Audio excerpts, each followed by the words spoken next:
नमस्कार, स्वागत है आपका हमारे YouTube चैनल कथा कलश में। आज हम सुनेंगे श्री हनुमान जी के जन्म की कथा। हिंदू धर्म ग्रंथों के अनुसार श्री हनुमान जी का जन्म चैत्र मास की पूर्णिमा में मंगलवार के दिन हुआ था।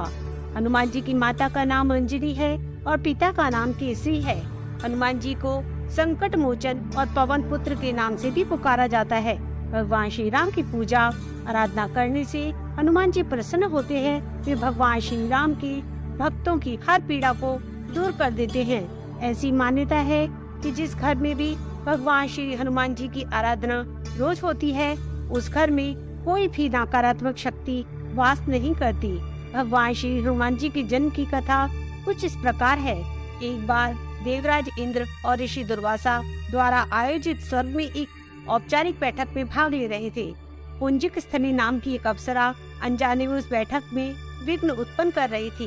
तभी दुर्वासा ऋषि ने उसे विघ्न उत्पन्न करने से मना किया, किंतु ऋषि दुर्वासा की कही हुई बातों का उस अप्सरा पर कोई असर नहीं हुआ और उनकी बातों को अप्सरा ने अनसुना कर दिया। यह देख ऋषि दुर्वासा को बहुत क्रोध आया। तब ऋषि दुर्वासा ने उसे श्राप देते हुए कहा कि तुम मृत्यु लोक में जन्म लोगी। ऋषि दुर्वासा का ऐसा श्राप सुनकर अप्सरा को अपनी गलतियों का एहसास हुआ और वह रोते हुए क्षमा मांगने लगी। अप्सरा ने ऋषि दुर्वासा से कहा कि हे ऋषि, मुझे क्षमा कर दे। मैं आपको परेशान नहीं करना चाहती थी। मुझे इस बात का तनिक भी अंदाजा नहीं था कि मेरी ऐसी मूर्खता का मुझे ऐसा परिणाम मिलेगा।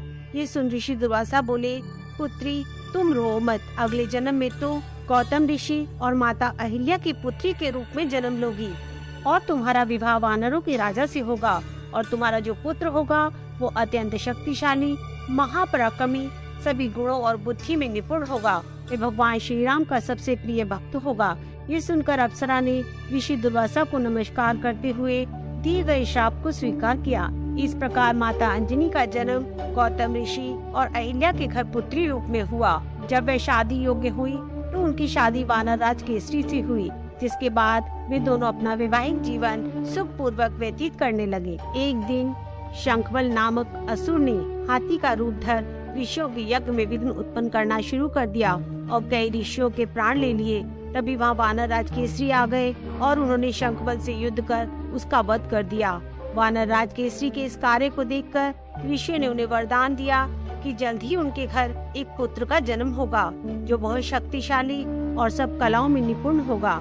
कुछ समय बाद जब राजा दशरथ ने पुत्र प्राप्ति के लिए यज्ञ करवाया तो यज्ञ की समाप्ति के बाद अग्निदेव अपने हाथों में प्रसाद के रूप में खीर को लेकर प्रकट हुए, जिसे राजा दशरथ की तीनों रानियों में बांट दिया गया।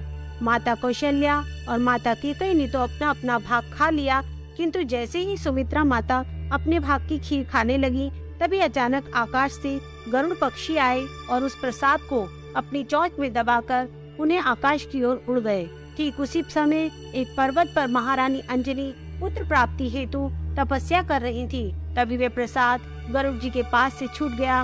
जब पवन देव ने यह देखा तो उन्होंने उस प्रसाद को अपनी शक्ति से माता अंजनी की गोद में रख दिया। जब माता अंजना ने अपने नेत्र खोले तो प्रसाद को देखा तो उन्हें लगा कि यह प्रसाद ईश्वर का आशीर्वाद है और उन्होंने वह प्रसाद ग्रहण कर लिया, जिससे उन्हें श्री हनुमान जी पुत्र रूप में प्राप्त हुए। जय श्री राम। धन्यवाद।